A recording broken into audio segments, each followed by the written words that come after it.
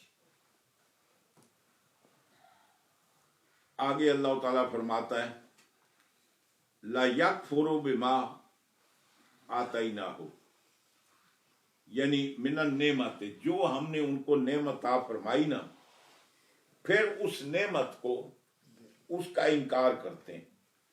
اب یہ فرماتے ہیں کہ یہاں فرمایا نا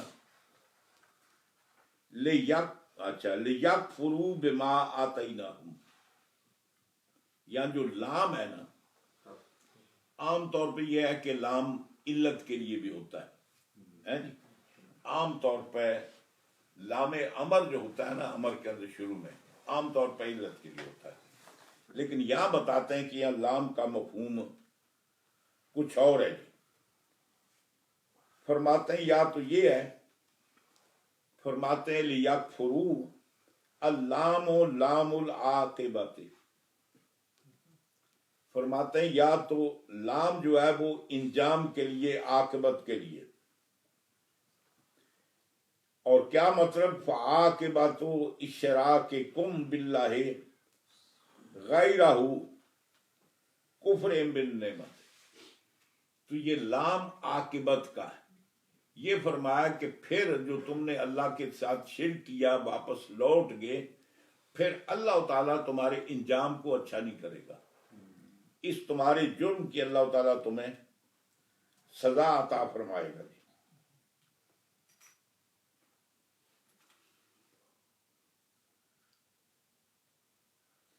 آگے ارشاد فرماتے ہیں فی ھذا اللام ثلاثۃ اوجہ، اسلام میں 3 وجوہ ہیں، یہ 3 معنوں کے لیے یہ لام آتا ہے جی۔ احدہما، پہلا تو یہ ہے جو عام یوز ہوتا ہے کہ انہا لام کہ، وہ لام کہ، وہی متعلقۃ یشرکون، اور جب لام کہ ہو یا لام جارہ ہو، وہ متعلق ہوتا ہے پیچھے کسی فعل کے، اس کے متعلق ہے۔ معنی اس کا یہ بنے گا کہ اشراکہم سببہ، اچھا سبب کفرہم بہ، یعنی ان کے شرک کی وجہ سے وہ کافر ہوئے ہیں جی، یہ اس کے لام کہ سببیہ بنتا ہے جی۔ آگے ارشاد فرماتا ہے کہ ثانی انا لام السیرورت، یہ لام سیرورت بھی سارا یسیرو، اس کے معنی ہے ہو گیا ہے جی، یعنی پہلے اور تھا ایک پوزیشن، دوسری پوزیشن میں منتقل ہو گیا، یہ لام سیرورت ہے۔ اے سارا امرہم الی ذالک، پھر ان کے معاملات، وہ میری بارگاہ میں دعا کرتے تھے، توبہ کرتے ہیں، جب ان کی تکلیف ہو تو پھر مشرک ہو گئے، پھر کفر کی طرف وہ لوٹ کے۔ اور تیسری وجہ یہ ہے، علامہ جار اللہ زمخشری رحمۃ اللہ علیہ، آپ نے فرمایا کہ یہاں جو لام ہے لام امر ہے، یکفروا امر کے لیے آئے۔ تو بتانا یہ ہے کہ جب اللہ تبارک و تعالیٰ نے ان پر اپنے انعامات و اکرامات کیے، تو اس کے بعد کیا ہوا، جو اللہ نے ان کو عطا کیا تھا اس کے منکر ہو بیٹھے، اس کا انکار کر دیا۔ کبھی کبھی ایسے بھی ہوتا ہے، آدمی ہوتا ہے دکانداری کرتا ہے، وہ کہتے ہیں اس میں اللہ کا کیا فنکشن ہے، وہ صبح سویرے اٹھ کر گیا، سارا دن میں دکان پر بیٹھا رہا، میں نے پیسے خرچ کیے، محنت کی ہے، اس میں اللہ کے کیا فنکشن، کام تو سارا میں نے کیا۔ اچھا، سوال یہ ہے کہ وہ تمہاری دکان پر کسٹمر کیسے آئے؟ صرف دکان کھولنے سے، پیسہ خرچ کرنے سے نہیں ہوتا، یہ جو لوگ آتے ہیں نا وہ خدا بھیجتا ہے، وہ تم کسی کو گھر سے اٹھا کر نہیں لاتے، یہ اللہ تعالیٰ تمہاری روزی کا رضیہ کرتے ہو، اللہ تعالیٰ کسٹمر بھیجتا ہے۔ یہ بیچارہ جو صبح سے آیا بیٹھا ہوا، پیسے بھی اس بیچارے نے خرچ کیے، چلو 2-4 بندے بھیج دیو، کم از کم شامی رونا کرنا جائے نا، وہ کچھ بکری ہو جائے تو اچھا رہے گا. تو قصہ یہ ہے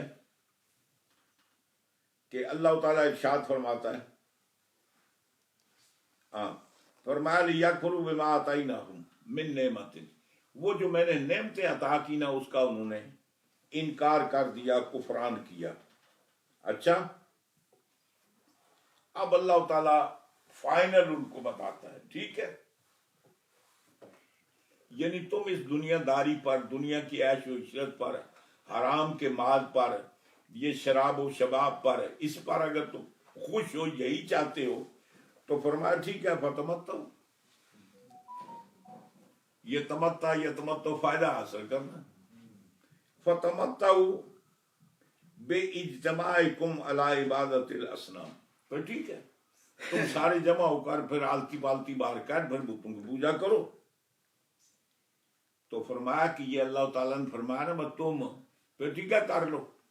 یہ نہیں کہ اللہ تعالیٰ اجازت دے رہا ہے، یہ امر تحدید ہے، ڈرانے کے لیے. اللہ تعالیٰ فرماتا ہے ٹھیک ہے پھر کیوں، اگلا کم جو اسی کو پھر اگے. اچھا، فرمایا فسوف تعلمون، یہ جو آگے اس کا انجام ہوگا نا تمہیں بھگتنا پڑے گا، پھر ان قریب تم قیامت کو جان لو گے. عاقبۃ ذالک، یہ جو تمہارے کرتوت ہے نا ان کا انجام کیا ہے، یہ پھر ایک دن آئے گا تم سب کو جان لو گے. وَيَجْعَلُونَ لِمَا لَا يَعْلَمُونَ. ہاں جی، ٹائم کتنا ہو گیا جی؟ اسی پہ اتفاق کرتے ہیں. بات بڑی دلچسپ آگے چل رہی ہے. آگے وہ لڑکے لڑکیوں کی بات آئے گی کہ اللہ تعالیٰ کے بیٹے بیٹیاں ہیں اور ان کی بیٹے ہیں اور وغیرہ وغیرہ. پھر اللہ تعالیٰ یہاں جتنے کافر مشرک ہیں ان کے کرتوت، ان کا کرائٹیریا، ان کی جبلت کو اللہ تعالیٰ واضح طور پر بیان کر رہا ہے. اور آپ غور کریں، توجہ کریں، دیکھیں کہ آپ کے ماحول میں کیا ہو رہا ہے. یہی کچھ جو اللہ تعالیٰ نے انسان کی نیچر کو، فطرت کو بیان کیا، اسی طریقے سے معاملہ چل رہا ہے. اب آگے جناب یہ وَيَجْعَلُونَ أَيَّ الْمُشْرِكُونَ لِمَا لَا يَعْلَمُونَ، آگے یہ مضمون چل رہا ہے، پھر وہ لمبا ہو جائے گا. اسی پہ اکتفا کرتے ہیں. آج کے بیان کا لب لباب خلاصہ یہ ہے کہ رب تعالیٰ نے ہمیں یہ ہر لحاظ سے دلائل دے کر بتایا کہ تمہارا پیدا کرنے والا ایک ہے، وہی اس کا مستحق ہے کہ تم اس کی عبادت کرو، تکلیفوں میں اسی کو پکارو، اسی سے مدد لو، اسی کی عبادت کرو. اور وہ جو اس کو پکارتا ہے اس کی مدد کرتا ہے، اس کو اپنے دروازے سے ٹھکراتا نہیں ہے. یہ لوگوں کی بات ہے، کسی سائل کو دیکھا دروازہ بند کر لیا، چھڑکتے ہیں، پر ہمارا دربار ایسا نہیں ہے، غیر بھی آتے تب ان کو بھی ویلکم کرتے ہیں.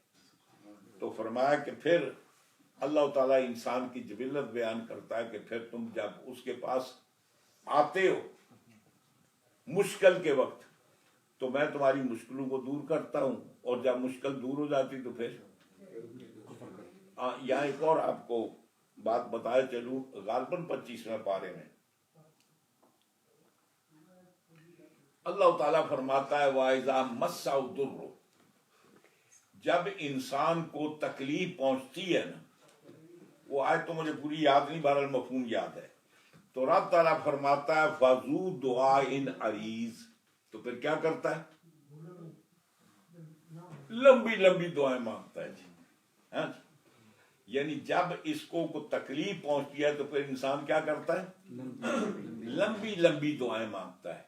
وَإِذَا حَوَّلْنَاهُ بِنِعْمَةٍ، جب میں اس کی تکلیف کو نعمت سے بدل دیتا ہوں، وَنَعَا بِجَانِبِ، پھر مسیحی کو لنگتا ہے نا تو منہ ادھر کر کے جاتا ہے، پھر منہ پھیر کر گزرتا ہے. یعنی مطلب یہ ہے کہ جب تکلیف دور کر دیتے ہیں نا تو پھر ہماری طرف نہیں، پھر کوئی اچھا کام ہو نا کوئی تو پھر منہ ادھر کر کے گزرتا ہے، وہ لوکن واقع میں تک کیا ہی نہیں کہے ہو رہے اندر. تو یہ انسان کی نیچر کو اللہ تعالیٰ نے بیان کی ہے. آگے یہ سلسلہ چل رہا ہے انسان کی بد کرداریاں اور وہ جو باتیں اور یہ ساری باتیں وہ ہیں جو غیب کی باتیں نہیں ہیں، یہ ہمارے سامنے سب کچھ ہو رہا ہے، ہم جانتے ہیں۔ اپنے ماحول کو غور کریں، پس و پیش لوگ رہتے ہیں ان کو دیکھیں جی، تو پھر یہی کچھ ہوتا ہے۔ جب اس میں وہ تکلیف پہنچتی نا جی، تکلیف، اس وقت پھر ایسی چیزوں کا سہارا لیتے ہیں۔ ہمارے یہاں پاکستانیوں کی بھی مینٹیلٹی یہ ہے، وہ جب 65 کی جنگ ہوئی تھی، پھر جب وہ 70 کا معاملہ ہوا تو ٹی وی پر بڑے پروگرام چلتے تھے، شاہ ولی اللہ صاحب کی، شاہ نعمت اللہ ولی کی پیشن گوئیاں سنتے تھے۔ آج کل آپ ٹی وی دیکھیں نا، جتنے وہ سوشل میڈیا پر ہیں، وہ ہر ایک نے کسی نہ کسی نجومی کو بلایا ہوتا ہے جی، نجومی کو بلا، اچھا دسو جی پاکستان کا کیا حال ہو سی جی، اے دسو جی عمران خان صاحب کا کیا ہو سی، اے دسو جی نواز شریف صاحب وزیر اعظم بن سن نہ بن سن۔ ہاں جی، اب اس وقت ان چیزوں کا سہارا لیتے ہیں۔ یہ انسان کی نیچر ہے، جب مایوس ہو جاتا ہے نا پھر اس کی طرف توجہ ہوتا ہے۔ تو ان کا سہارا لینے کی بجائے بہترین طریقہ یہ ہے کہ اللہ کی بارگاہ میں عبادت کرو۔ حضور نے یہ طریقہ بتایا کہ جب کوئی طوفان کو مصیبت آئے تو اس کا طریقہ کیا ہے؟ اللہ کو یاد کرو۔ حضور نے فرمایا بارش نہ برسے، آتا ہے تو کیا کرو؟ استسقاء کی نماز پڑھو۔ جب سورج گرہن آئے، وہ بھی ایک طرح دنیا کے اندر مصائب کا علام کی وجہ، تو حضور نے فرمایا کہ پھر نماز پڑھو، نماز ایک مطلب کسوف پڑھو جناب۔ چاند گرہن آئے تو نماز کسوف پڑھو۔ آندھی آئے، جھکڑ چلے، طوفان آئے تو کیا کرو؟ نفل پڑھو جی۔ یعنی حضور اکرم صلی اللہ علیہ وسلم نے ہر مصیبت کے وقت اللہ کی طرف متوجہ ہونے کی اللہ کے نبی نے ہمیں تعلیم کی، دعوت دی ہے۔ یہ نجومی کو بٹھا کر اس کی ضرورت نہیں، اس کا طریقہ یہ ہے کہ اپنے کردار کی اصلاح کرو، برائیوں سے توبہ کرو، جھوٹ سے توبہ کرو، مطلب ہے بددیانتی سے توبہ کرو، اور اللہ تعالیٰ کی بارگاہ میں حاضر ہو، اللہ سے دعا مانگو، مولا تعالیٰ یہ ملک پاکستان بڑی قربانیوں سے حاصل ہوا تھا، ہمارے آباء و اجداد نے لاکھوں کی تعداد میں، ہماری ماؤں نے، ہمارے بزرگوں کے بچوں نے، بزرگوں نے قربانیاں دی اس پاکستان کے لیے۔ مولا تیری بارگاہ میں کہ تو اس کو سلامت رکھ، اس قوم کو عقل عطا فرما، کسی اچھے بندے کا انتخاب کریں، مولا کو اچھا بندہ لا، اپنے گناہوں سے توبہ کرو۔ تو ضرورت اس بات کی ہے، ضرورت یہ نہیں کہ وہ نجومی بٹھا کر اچھا دسو جی تہاڈا ذائنچہ کیا کہتا ہے جی، آپ کا ذائنچہ کیا کہتا ہے۔ یہ ضرورت ہے اللہ کو یاد کرنے کی۔ اسی طریقے سے جو اس وقت مصائب و آلام عالم اسلام پر، بالخصوص فلسطین کے مسلمانوں پر جو ظلم و ستم زیادتی ہو رہی ہے، اس کا اندازہ یہ ہے کہ ہم اب اور تو کچھ نہیں کر سکتے نا، ہمیں اس کے لیے اللہ کی بارگاہ میں گڑ گڑا کر دعا کرنی چاہیے، آہوزاری کرنی چاہیے، اللہ سے دعا مانگنی چاہیے، اللہ تعالیٰ فضل و کرم فرمائے۔ اور صرف دعا پر اکتفا نہیں، اگر ہم کسی لائق ہیں جو کر سکتے، اب ظاہر ہے یہاں سے ہم بندوق لے کر تو وہاں تو نہیں پہنچ سکتے نا، لیکن ہم دیگر طریقے سے ان کی مدد کر سکتے ہیں۔ ان کے خلاف جو ایجیٹیشن ہوتا ہے، ہم کاروبار چھوڑ کر اس میں شرکت کر سکتے ہیں۔ جب ضرورت پیش آئے تو ان کے لیے ادویات کی ضرورت ہے، کھانے پینے کی ضرورت ہے، ضروریات زندگی کی ضرورت ہے، ہم اس میں اگر کوئی ایسا طریقہ ہو کہ ہماری مدد وہاں پہنچ سکتی تو بڑھ چڑھ کر ہمیں ان کی مدد کرنی چاہیے، صرف دعاؤں پر اکتفا نہیں کرنا چاہیے۔ اللہ اپنے حبیب کے صدقے فضل و کرم فرمائے۔ جو کچھ میں نے بیان کیا آپ نے سنا، اللہ تعالیٰ ہم سب کو عمل کی توفیق عطا فرمائے۔ مضمون ابھی چل رہا ہے اور بڑی انشاءاللہ پرلطف باتیں آگے چل کر آنے والی جلسے میں انشاءاللہ عرض کریں گے۔ دعا فرمائیں اللہ تعالیٰ ہم پر اپنا فضل و کرم فرمائے، اور آپ جو دور دراز سے محض کلام الہی سننے کے لیے تشریف لاتے ہیں، اللہ تعالیٰ آپ کا آنا بابرکت کرے، اللہ تعالیٰ آپ کے آنے کو قبول کرے، اللہ تعالیٰ آپ کے جملہ جائز و نیک مقاصد میں آپ کو کامیاب و کامران فرمائے۔ جو بھی حضرات جو ان کی مشکلات ہیں، جو بھی تکلیفیں اللہ کی بارگاہ میں دعا کریں اللہ تعالیٰ سب کی تکالیف کو، سب کی پریشانیوں کو، سب کے دکھ دردوں کا اللہ تعالیٰ مداوع فرمائے، سب کے حال پر اللہ تعالیٰ فضل و کرم فرمائے، مولا تعالیٰ اہل فلسطین پر اپنا کرم فرما، پاکستان پر جو تیرے نام پر ملک حاصل ہوا مولا تعالیٰ اس کی دوام اور بقا کے لیے مولا تعالیٰ اپنا کرم فرما، کوئی ایسا صالح قسم کا لیڈر جو سربراہ ملک کو سنوار سکے اس کو پیدا کر، اور ہم ساری قوم کو بھی مولا تعالیٰ اپنی بارگاہ میں جھکنے کی توبہ کرنے کی توفیق عطا فرما، وصلی اللہ تعالیٰ علی خیر خلقہ محمد وآلہ وصحبہ اجمعین برحمتہ۔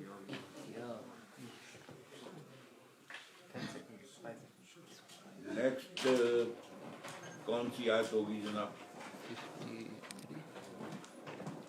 وَيَجْعَلُونَ 55 56 سے